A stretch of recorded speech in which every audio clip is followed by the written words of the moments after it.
Ons maak die Bybels oop by Josua hoofstuk 4. Dis basies deel 2 van die deurtog van die Jordaan. Ons het na die vorige gedeelte gekyk, hoe dit gereël is, hoe dit opgestel is, en wat die Here in plek gebring het, sodat Israel as volk van die Here deur die Jordaan kon trek. Vandag deel 2. Josua 4 vanaf vers 1.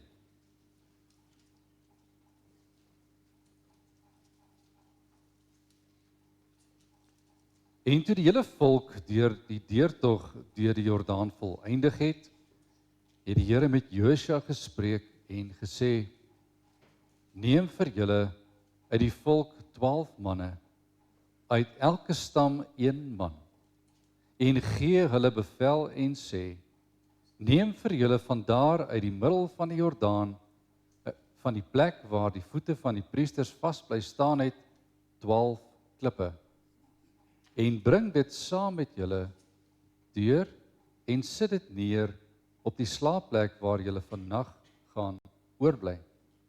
Toe het Josua die 12 man geroep, wat hy die kinders van Israel uit elke stam 1 man aangestel het, en Josua het vir hulle gesê: Trek uit voor die ark van die Here, julle God, tot binne in die Jordaan, en tel vir julle 'n klip op, elke man 1 op sy skouer, volgens die getal van die stamme van die kinders van Israel, sodat dit 'n teken onder julle kan wees.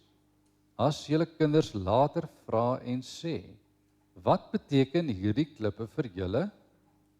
Moet julle vir hulle sê: Omdat die water van die Jordaan afgekeer is voor die verbondsark van die Here by sy deurtog deur die Jordaan. Die water van die Jordaan is afgekeer. Daarom is hierdie klippe as 'n aandenking vir die kinders van Israel vir altyd. Die kinders van Israel het toe so gedoen soos Josua beveel het. Hulle het 12 klippe uit die middel van die Jordaan opgetel, soos die Here met Josua gespreek het, volgens die getal van die stamme van die kinders van Israel, en hulle het dit saam met hulle deurgebring na die slaapplek toe, en dit daar neergesit. Josua het ook 12 klippe opgerig in die middel van die Jordaan op die plek waar die voete van die priesters, die draers van die verbondsark, gestaan het, en dit is daar tot vandag toe. En die priesters wat die ark gedra het bly staan in die middel van die Jordaan, totdat alles volbring was wat die Here Josua beveel het om aan die volk te sê, volgens alles wat Moses Josua beveel het, en die volk het gou deurgetrek. En toe die hele volk die deurtog volëindig het die ark van die Here met die priesters voor die oë van die volk deurgegaan. En die kinders van Ruben, die kinders van Gad en die halwe stam van Manasse het gewapend voor die kinders van Israel deurgetrek soos Moses aan hulle gesê het. Omtrent 40.000 wat vir oorlog gewapen was, het voor die aangesig van die Here deurgetrek om te veg na die vlaktes van Jerigo toe. Die dag het die Here Josua groot gemaak voor die oë van die hele Israel, sodat hulle hom gevrees het soos hulle Moses gevrees het al die dae van sy lewe. En die Here het met Josua gespreek en gesê: Gee bevel aan die priesters wat die ark van die getuienis dra, dat hulle uit die Jordaan uit opklim. Josua het daarop die priesters bevel gegee en gesê: Klim op uit die Jordaan. En toe die priesters wat die verbondsark van die Here gedra het, opklim uit die middel van die Jordaan, het die priesters skaars hulle voetsole gelig en die droë grond bereik, of die water van die Jordaan het na sy plek teruggekeer soos gister en eergister, en op al sy walle geloop. En die volk het op die 10de van die eerste maand uit die Jordaan uit opgetrek en laar opgeslaan by Gilgal, aan die oostelike grens van Jerigo.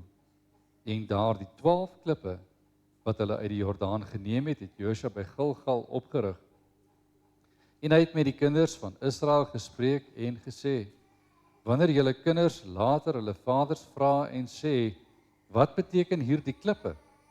Dan moet julle dit aan julle kinders bekend maak en sê: Op droë grond het Israel deur hierdie Jordaan getrek, deurdat die Here julle God die water van die Jordaan voor julle uit laat opdroog het, totdat julle deurgetrek het, soos die Here julle God gedoen het met die Skelfsee, wat hy voor ons uit laat opdroog het, totdat ons deurgetrek het, dat al die volke van die aarde kan weet, dat die hand van die Here sterk is, sodat julle die Here julle God altyd mag vrees.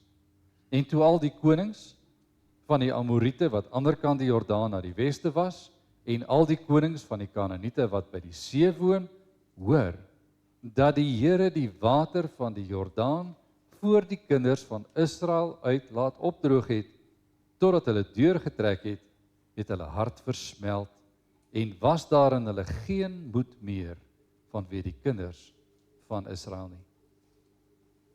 Geliefdes in ons Here Jesus, die hele gedeelte sal in die prediking in behandeling geneem word. Ons sal oorhoofs na die lyne kyk.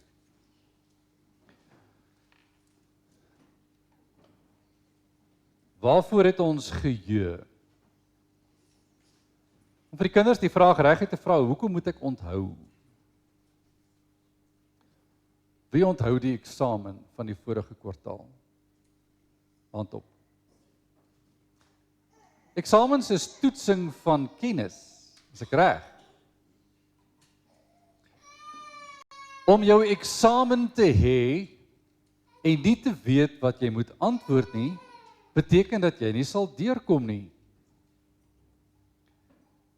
Hoe lank moet ek onthou, het ek al op huisbesoek gevra. Dit wat ek geleer het, moet ek onthou tot by die toets, is my geantwoord, meer as eenmal. Of te onthou tot by die eksamen, dis vir my geantwoord, meer as eenmal. Waarom is die antwoord so gegee? Want ons moet eintlik net onthou tot waar ons moet ken. Is dit waar? 'n Skoolloopbaan strek oor 12 jaar, eintlik langer, as mens deesdae vat waar die graad RR en al die ander begin. Strek dit eintlik van dag 1 af. Wanneer jy begin leer om te eet, te drink, te weet waar kom dit vandaan wat jy nodig het om te eet, om te drink, dit wat jy nodig het om te bestaan, jy moet onthou by wie jy dit gekry. Want jy moet teruggaan soontoe vir nog. Want ek gaan weer honger word. Ek moet onthou wie het my liefde gegee en ek moet teruggaan soontoe om nog liefde te kan kry. Dis waar dit begin. Waar leer ek dit? Dit is mos vanselfsprekend. Daar moet iemand wees wat vir my lief is. Moet daar? Ja, daar moet. Maar is daar altyd? Nee. Ek leer baie vinnig dat ek dinge moet onthou. En terwyl ek in die proses is van onthou, is ek in die proses van leer. My leerproses stop eintlik nooit nie. Want daar gaan altyd iets wees, en as ek vir die bietjie ouer is van daai vra, hoeveel kan u nog onthou van gister? Nie van 50 jaar terug nie. Hoeveel kan jy onthou van vanoggend? Hoe lank gaan jy onthou wat ek nou gepraat het? Hoe lank gaan die boodskap by u tuis bly? Hoe lank gaan die gedagtes dit kan vashou? Dan besef ons, hoe vinnig gaan ons vergeet? En nou is daar baie metodes om weer te kan onthou. Daar word vir ons baie metodes gegee. Hoe kan ons geheue weer verfris? Kan 'n nota maak. Nou moet ek onthou waar het ek die papiertjie gelos. Maar ek kan 'n nota maak. Kinders, vra net vir ma. Mamma sal weet. Dis die beste geheue verfrisser in elke ouerhuis. Ma, waar het ek my klere geberg? Ma, waar het ek hierdie geberg? Ma, het ma dit gesien? En so gaan ons aan. So het ons almal groot geword met 'n moeder wat alles onthou, want sy moet. Sy reg, kinders. Dis waarmee ons besig is. Dis waarmee ons besig is. Onthou. Ons tref Israel in die geskiedenis aan by 'n moment wat hulle moet onthou. Hulle het gehoor die ark van die Here, dis daar die kus, waarin die belangrike items was, die ark van die getuienis, die verbondsark van die Here moet voorloop. Omtrent 'n kilometer vooruit moet die priesters loop met hierdie verbondsark. Julle moet loop tot by die rivier, en dan gaan ons vandag sien wat moet daar gebeur. Wanneer hulle by die rivier kom, moet hulle voete in die water sit, en dan sal die Here die water stop. En wanneer die water gestop is en 'n entjie bo in die rivier loop, is die water gestop en dit het heeltemal droog geloop en Israel kon deurtrek. En soos hulle verbygestap het, en dis wat ons moet onthou van geheue verfrissing. Vir diegene wat daardie dag deur die Jordaan gestap het, was die belewenis vars. Maar dit het vandag gebeur. Dit het vandag gebeur. Hoe dit gebeur? Ons is nou in Gilgal. Ons is op die plek waar ons gaan slaap vanaand. Wat het gebeur vandag? Hoe sal ons dit vir mekaar vertel? Man, ons het gestap. Wie het voorgestap? Daar was 3 stamme. Ons lees van daardie 3 stamme, die stam van Ruben, die stam van Gad en die halwe stam van Manasse, maar net die weerbare manne, so ongeveer 40.000 manne wat gewapend was, want hulle moet gaan oorlog voer. Al die ander mense van daardie stamme het reeds by hulle blyplek gebly en die ander manne het agtergebly. Nie al die mense het saamgekom nie, net 'n paar mense, en dis al 'n klomp mense, maar hulle is net 'n gedeelte van daardie 3 stamme wat aan die ander kant van die Jordaan reeds blyplek gekry het. Hulle gaan voorloop. So hulle gaan eers deur die Jordaan. Hulle stap deur agter hulle aan die res van die stamme, mans, vrouens en kinders en goedere. Mans, vrouens, kinders en goedere, alles, ons vat die tente, ons vat alles, ons dra alles, ons stap deur die Jordaan. Die hele dag stap ons deur die Jordaan. En as almal deur is, dan sien ons iets gebeur. Want ons stap deur die Jordaan, ek sien, hier staan die priesters met die ark, en hulle staan. Hier kom nog, en ons stap.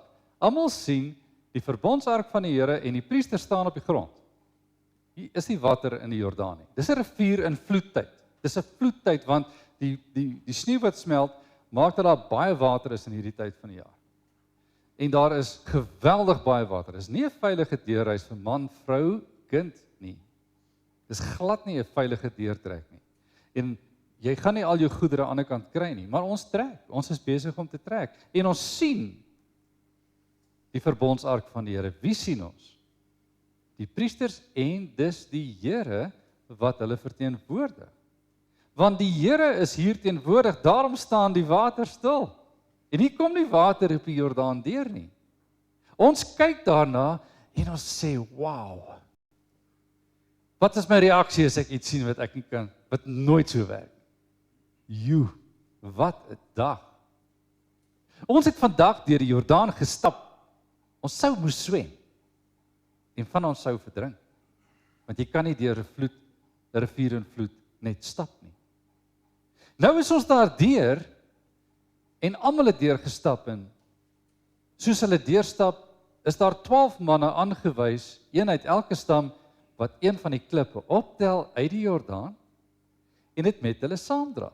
So 1 klip, 2 klip, 3 klip, 12 klippe uiteindelik word uit die Jordaan rivier bedding uitgehaal en saamgevat. Daar word gesê, julle sal vanaand waar julle slaap iets met hierdie klippe doen. Dis waar ons gaan. Gaaf. Ons sien hoe word die 12 klippe opgetel. En dan sien ons, wanneer Josua deurkom en almal deur is, dan gaan maak hy 'n klipstapel ook van 12 klippe binne in die rivier. En die staan vir ons geskrywe, teen die tyd wat hierdie volk die brief of die boek Josua lees staan daar, en daardie klippe is vandag nog daar. Hoekom sou hy dit sê? Hierdie klippe is vandag nog daar, omdat jy nou vandag gaan terug aan Jordaan toe en gaan kyk na die klippe. Vir die skrywers was dit belangrik om te sê, dit het gebeur julle, dit het gebeur, gaan kyk by die rivier, die klippe is nog daar binne. En dan gebeur die volgende, en die volk kan omkyk en nou kyk ons almal na die Jordaanrivier. Hy's droog en die priester staan nog daar. En dan sê Josua, kom uit die rivier. En hulle het skaars hulle voete bo gesit. En hulle is uit die rivier. Toe kom die massa water weer af. Gaan 'n bietjie terug in die geskiedenis. Ons is in die see. Ons stap hier deur die massa water van die Skelfsee. Is hier langs ons. Ons stap tussen die water deur. En ons is ander kant uit. En hier kom die Egiptenare en hulle sukkel om deur die see te stap. En skielik kom daai water en dit kom net terug. En die Egiptenare verdwyn onder die massa water. Israel stap weer deur. En kyk weer vir die water. Hoe die water terugvloei in die rivierbedding. Wat het ons gesien? Kom ons dink gou, wat het ons gesien? Eerstens, ons het 'n wonderwerk gesien. Want dit gebeur nie elke dag nie. En ons gaan dit eintlik nie weer sien nie. As die Here nie weer so iets doen nie, gaan ons dit nooit weer sien nie.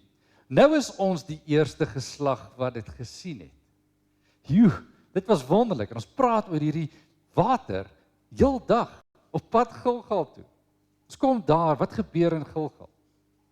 Dit is 'n wonderlike dag. Ons het hierdeur getrek. Dan sê Josua, goed, die 12 klippe moet julle nou neerpak. 12 klippe word neergepak. Wat moet julle vir julle kinders sê oor hierdie 12 klippe? Wat? Ja, hierdie 12 klippe word nou 'n monument. 'n Monument is 'n herinneringsteken. 'n Monument is 'n teken wat jou herinner dat jy iets moet onthou. As ons vandag by monumente kom, is daar so 'n plaatjie of daar's 'n klip en daar's opgeskryf of gegrafeer, waarvoor is hier 'n standbeeld of 'n klomp klippe op mekaar. Daar's baie monumente wat net 'n klomp klippe op mekaar is met sement vasgemaak. Baie monumente lyk so. Hoekom? Want klippe verweer 'n bietjie stadiger as ander goed. So klippe word baie keer gebruik. Ons ken groter monumente soos die Voortrekker Monument, 'n reusagtige gebou daar op een van die koppies in Pretoria. Ander monumente is gegiet soos die waans by Bloedrivier as 'n gedenkteken. Hier het die slag van Bloedrivier plaasgevind en daardie eysterwaans staan nog daar. Verweer al deur die weer, maar dit staan nog net so daar. En as jy daarna toe gaan en sê, maar hoekom is die waans hier? Wat moet ons vir ons kinders sê? Wel, eendag in 1838, op die 16de Desember, het hier iets gebeur. En ek vertel dit vir my kind asof ek daar is. En my kinders sê, wow. Want ons moet dit kan sien uit jou vertelling. Dis immers wat die gelofte sê. Ons vir ons kinders moet gee, is die vertelling. Want ons nageslag moet dit weet, as iets van ons erfenis. Dis iets wat hierdie volk ken, en wat ons erfenis is. Ja, maar vir party is dit nie meer 'n saak nie. Of elkeen wat erns maak met 'n gelofte weet, die Here is die getuie, en die nageslag moet dit weet. Wanneer iemand op 'n stadium navorsing doen oor die geheue van mense, word daar beskrywe hoe lank kan mense onthou en hoe lank gaan dit vat voor jy vergeet. 'n Prediker maak 'n boodskap, hy preek 'n boodskap of hy verduidelik en hy maak gebruik van 3 stoele om dit te illustreer. So hy gee vir ons 'n prentjie en sê daar's 3 stoele. Jy sit vandag in stoel nommer 1. Jy het vandag in hierdie voorbeeld van Israel deur die Jordaan gestap. Jy is geslag nommer 1. Wat vandag gesê het, wonderlik, Ons is deur die Jordaan. Kyk hoe dit gebeur. Josua het die klippe daar gaan pak. Ons het die klippe in Gilgal gesien en ons weet wat het gebeur vandag. Ons sit in stoel nommer 1. Dit beteken ons het vandag gesien wat gebeur het. Stoel nommer 2 is my kind. My kind het gehoor, en as my kind by die gebeurtenis was, dan het my kind die gebeurtenis beleef, maar was of dalk te jonk, en het nie verstaan nie, of my kind is heeltemal nog nie gebore nie, en moet nog gebore word, en het glad nie beleef wat ek beleef het nie, maar my vertelling van hierdie gebeurtenis, is my kind se ervaring van hierdie gebeurtenis. Het sy dit 'n kultuurgebeurtenis is, of dit 'n saak is wat met ons moet, in ons kultuur moet bly, en ons familie moet bly, wat ook al die saak is, so goed as wat ek dit saam met my dra, kom dit by my tweede stoel uit. En die tweede stoel besluit dan, gaan ek daarby bly, of gaan ek dit anders sien? En eendag as hulle 'n kind het, dan word die derde stoel gebore. En dan word besluit, waar stoel 2 gaan met die inhoud. En stoel 3 besluit dan, gaan ons daarby bly, of gaan ons nie? En daarom vat dit 3 geslagte vir iets om te verdwyn. Want as ek vashou aan die Here eerste geslag, ek hou vas aan die Here tweede geslag, en ek hou vas aan die Here derde geslag, dan hou ek vas aan die Here onbepaald. Maar 3 geslagte is nodig, want dit vat 1 geslag, toe Jerobeam besluit, koning van Israel, 10 stamme is oor hom, is vir hom gegee om oor te regeer. Hy besluit, ons maak 'n nuwe godsdiens. Ons besluit, ons gaan 'n nuwe godsdiens maak. Ons gaan die hele Noordryk godsdienstig verklaar. Ons gaan 2 aanbiddingsplekke skep. Jerusalem is maar 1 plek, ver in die suide, maar die suidste plek, Berseba, daar sal ons 'n tempel en 'n plek maak, en ons sal daar 'n goue kalf oprig, en ons gaan vir die mense sê, en dis wat gesê is, lees gerus 1 Konings, ons gaan vir die mense sê, hierdie is die God wat jou uit Egipte land uitgelei het. Ou leen staan net so in Eksodus 32. Goue kalf, eie priesters, nie leviete nie, eie priesters, enige stam kan priesters maak, en priesters sê, en net om hulle mooi tevrede te stel, is daar nog 'n aanbiddingsplek in die noorde by Dan geskep. En tussen Dan en Berseba kon almal met vreugde 'n nuwe godsdiens beoefen, baie gerieflik. En dit vat nie lank nie. En niemand verder gaan meer af na Jerusalem toe, om die God van Israel te ontmoet nie.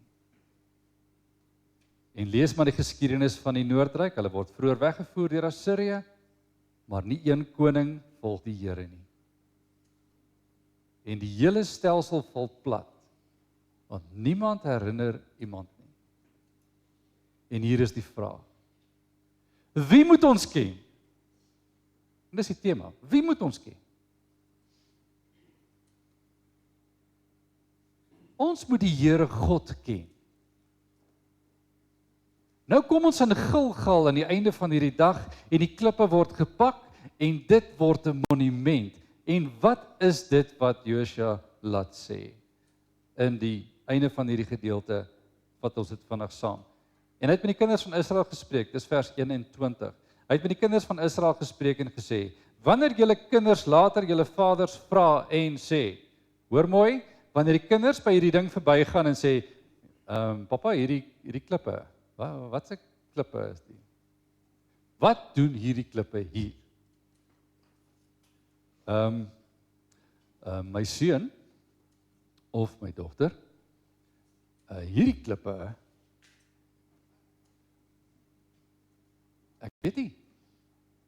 Of wat gaan jy sê?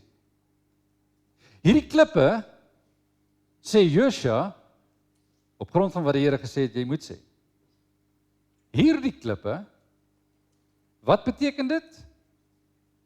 Jy moet dit dan aan jou kinders bekend maak en sê, op droë grond het Israel deur hierdie Jordaan getrek, deurdat die Here julle God die water van die Jordaan voor julle uit laat opdroog het, totdat julle deurgetrek het soos die Here julle God gedoen het met die skelfsee wat voor ons uit laat opdroog het, totdat ons deurgetrek het.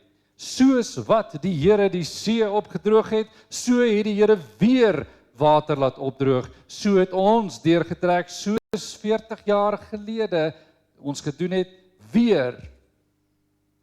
Ons het weer deurgetrek. My kinders, my seun, my dogter. Ek weet waarvoor hierdie 12 klippe staan. Die plaatjie is nie meer daar nie. Want dit is nou al baie lank gelede. En ek wonder of hulle die plaatjie opgesit het. Want hier staan net 12 klippe. En dit was die taak van elke vader om by Gilgal verby te gaan. Gaan na Gilgal toe. Gaan na Gilgal toe. Waar is Gilgal? In die middel van die land. Is 'n bietjie ver om te stap. Ons kan nie onthou nie. Ons was lanklaas by Gilgal. Ons kan nie onthou nie. Ons was lanklaas daar. Die geskiedenis van Israel is vol daarvan dat ons nie kan onthou nie. Ons kan nie onthou nie. My seun, dis waarvoor die 12 klippe staan. Wat moet ek onthou? Ek moet onthou dat die Here ons hierdeur gelei het. Jy moet onthou dat die Here jou God is. Hy's my God en hy's jou God.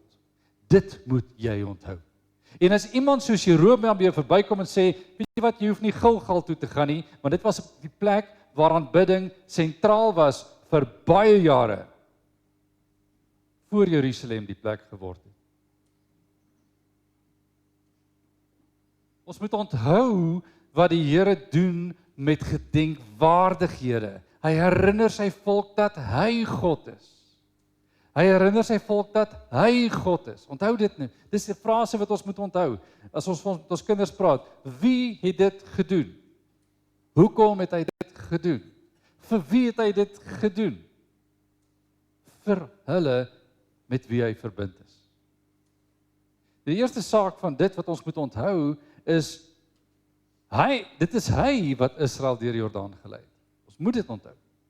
Niemand anders het dit gedoen nie. Dit was nie die priesters wat so wonderlik was nie.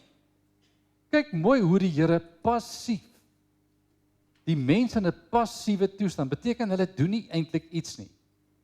Hulle kom nie en bou 'n brug. Hulle kom nie en sit 'n keerwal in die rivier nie. Hulle kom nie en lei die water in 'n ander rigting nie.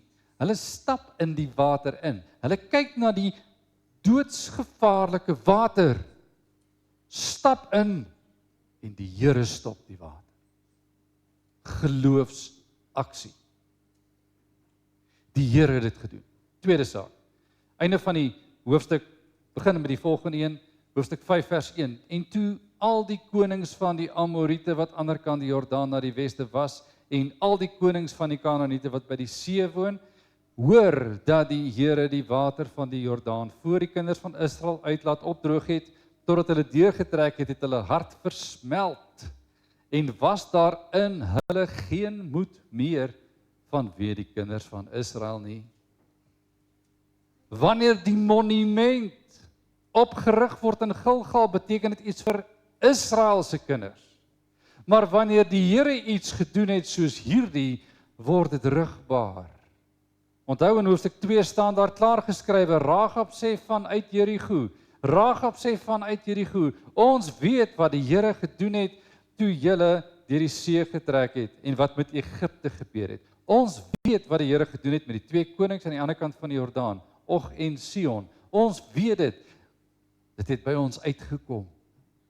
Die Here het klaar skrikbewind laat kom. Die evangelie van God het oorwin, is klaar verkondig en dit het gegaan tot in die ore en die harte van die vyande van God.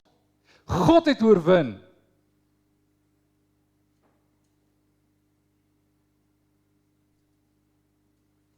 Nou word een ding waar. Wie verkondig die evangelie? Wie is die draers daarvan? Israel. Want hulle het gestap deur die see, die draers van die genade. Hulle het gestap deur die Jordaan, hulle is die draers van die genade. Aan hulle hande is die konings verslaan. Hulle was daar. En nou kom hulle nog steeds nader aan Jerigo. En nou is die konings reg deur hierdie land Kanaan bang. En hier is 'n toepassing vir vandag. Wanneer die wêreld kyk na kerkgeboue en hulle ry by kerkgeboue verby en iemand sou dalk vra, maar pappa, wat is hierdie? Is 'n kerk. Wat doen mense by 'n kerk?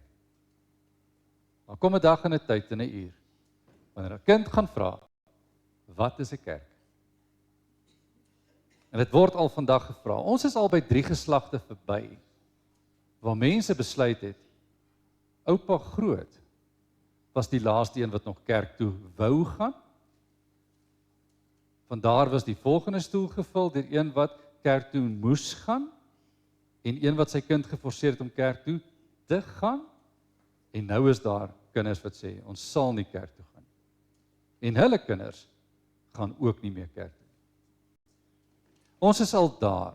Kan hoor, my hand is al vol. En wanneer ons in die 5de geslag is van afvalligheid in ons land, is ons in afvalligheid nie oor 'n regering nie. Ons is nie in afvalligheid oor enigiets anders nie. Ons weet nie meer wat vir ons kinders te sê nie. Ons kinders vra nie eers meer die vrae nie, want ons ry nie by die mond by Gilgal verby nie. Ons kom nie meer by die punt waar ons by daardie punt moet verbygaan en sê, wat is hierdie nie? Hoekom trek mense klere aan om kerk toe te gaan? Hoekom het die woord kerkklere bestaan? Dis nogal 'n woord. Hoekom het kerkklere as 'n woord bestaan? As dit niks beteken het nie. Was dit die laaste monument van eerbied aan die Here? Was dit die laaste woorde daarvan? By die volgende stoel besluit, ag, is nie so belangrik nie, is nie belangrik nie, klere is nie belangrik nie, die tyd is nie belangrik nie, die diens is nie belangrik nie, die instansie is nie belangrik nie, die aksie is nie belangrik nie, die geloof is nie belangrik nie, Christus is nie belangrik nie, niks is meer belangrik. Hoe skuif ek weg? Wanneer ek God nie meer ken vir wie hy is nie, staan ek nie by die 12 klippe nie. En ek is nie meer die vader wat die woorde spreek wat die Here gesê het nie. Ek het 'n tweedehandse idee van waaroor dit eintlik gaan. En ek vat elke geslag ietsie weg vir die volgende geslag, totdat daar niks meer oorbly vir ons kinders nie. En wat maak die konings van die land? Nie wat die konings van Kanaan gemaak het nie. Want hulle sien nie meer God nie. Hulle glo nie meer God nie. Alhoewel hierdie God nog steeds reuse wonders doen. Hy kloof nog steeds water. Want hy laat mense glo. Hy is nog steeds besig om vyande te verdryf, ten spyte van dreigemente. Hy is nog steeds daarmee besig. En waar staan die monumente nou? Waar staan die monumente vandag? Sluit met hierdie gedagte af. Lukas 19 vers 37 tot 40. Hoor die woorde. Lukas 19 vers 37 tot 40. En toe hy, dit is Jesus se intog in Jerusalem, in die week waarin hy sou sterf. En toe hy al naby die afdraand van die Olyfberg kom, begin die hele menigte disippels God met blydskap te prys, met 'n groot stem oor al die kragtige dade wat hulle gesien het. Hoor mooi? Die disippels van die Here Jesus prys God oor al die kragtige dade wat hulle gesien het. Hulle het gesien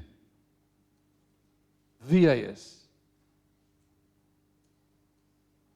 Vers 38, terwyl hulle sê, geseënd is die koning wat kom in die naam van die Here, vrede in die hemel en heerlikheid in die hoogste hemele.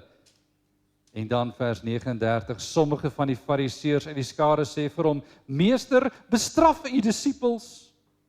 Bestraf u disippels. En hy antwoord en sê vir hulle, Ek sê vir julle, as hulle swyg, sal die klippe uitroep. Sê weer. Here Jesus sê, as hulle swyg oor die groot dade van God, sal die klippe uitroep. Wanneer Jesus die rots word, of die steen des aanstoots, daardie steen oor wie mense moes val, wat die hoeksteen geword het. Wanneer Jesus 'n klip word in die pad van mense, maar die rots waarop die geloof gebou word, is Jesus die klip wat jy nie meer kan ignoreer. Hy is. En wanneer kinders vra, maar wie is Jesus nou eintlik? Wie is hy? Wat sal ons van ons kinders sê? Want hierdie klip kom staan in ons pad, en jy moet weet wie hy is. Anders gaan jy nêrens nie. Jy moet onthou wie hy is, anders gaan ons nêrens nie. Want hy is die weg, die waarheid en die lewe. Hy is die een, as ons by hom verbykom en hy laat ons deur, want dis hy wat ons moet deurlaat. En hy het dit kom doen, deur te betaal op die kruis, sodat ek kan lewe. Hy het ons deurgelaat, elkeen wat in hom glo, het hy deurgelaat, sodat ons kan kom by die beloofde land. En Gilgal is die beginpunt, daar is die klip. Jesus is ons Gilgal-klip, want hy is die een wat ons moet sien. Hy is die een wat ons moet erken. Hy is die een wat ons moet loof en prys. Hy is die een wat op ons kinders se lippe moet wees. Ons is lief vir Jesus. Hy is die een wat ons moet lei tot by die 3de, 4de, 5de, 6de stoel, tot in ewigheid. En as ons daar kom, prys ons Christus in die hemel. Daar's niks anders oor nie. Die oorwinningsgeskiedenis van Josua, wat praat oor die verlosser, is die verlossingsgeskiedenis waarin u en ek verbind is vandag. Daar die tweede punt. Vandag moet al die volke weet wie die klip is. Vandag moet al die volke weet wie die klip is. Want die volke sal weet, Israel is op pad, maar die God van hierdie klip is hier. En vandag is ons gebou op die rots. Ons is klippe in die pad van mense. Waarom glo jy? Wat sal ek vir my kind sê? Hoor die verbondsgedagte. Hoor die getuienisgedagte. Hoor die verkondigingsgedagte. Ons stap nie hier uit sonder geloof nie. En as iemand iets vandag nie verstaan het nie, mamma, wat het hy gesê? Papa, wat het hy bedoel? Dan word jy die naprediker van hierdie boodskap. En die eenvoudige woord is dit. My kind, Jesus is ons enigste hoop. Hou net in hom vas. Glo in hom as die enigste God. Want hy het ons lewe gered. En omdat Jesus lewe, sal ons lewe. Hoekom aanbid ons op die eerste dag? Want ons lewe vanuit die opstanding van Christus. Daarom is ons. Kinders, sien die monument wat jy elke dag by verbystap. Hoekom gaan julle kerk toe? Wat sal ek vir hulle sê? Hoekom loop julle by die monument verby en reageer nie daarop nie? Elkeen van ons het 'n taak. Hoor die roeping van die Christene in Christus. Ons is nie net nie. Ons het 'n bestaan. En ons het 'n lewe. En ons is op pad na Jerigo. Ons is op pad na Jerigo. Ons is verder op pad na die beloofde land van God. Prys die Here. Laat dit ons troos. Amen. Ons bid saam.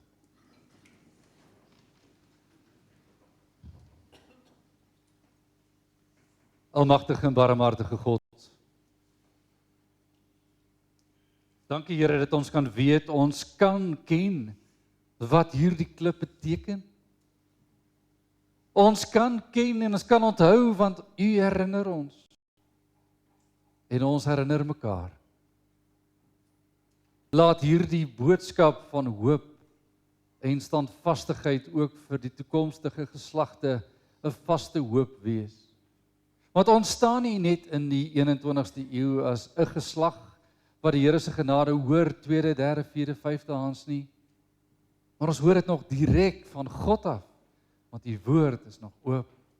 En ons hoor dit, Here. Ons sien dit, Here. Ons sien dit deur die skildery van die genade, ons sien dit deur Israel, en ons sien dit dat U nog nooit verander het nie. Prys U naam. Laat ons vashou in hierdie waarheid, tot in lengte van dae. Aan U kom toe die eer, die dank en die lof in Christus naam. Amen.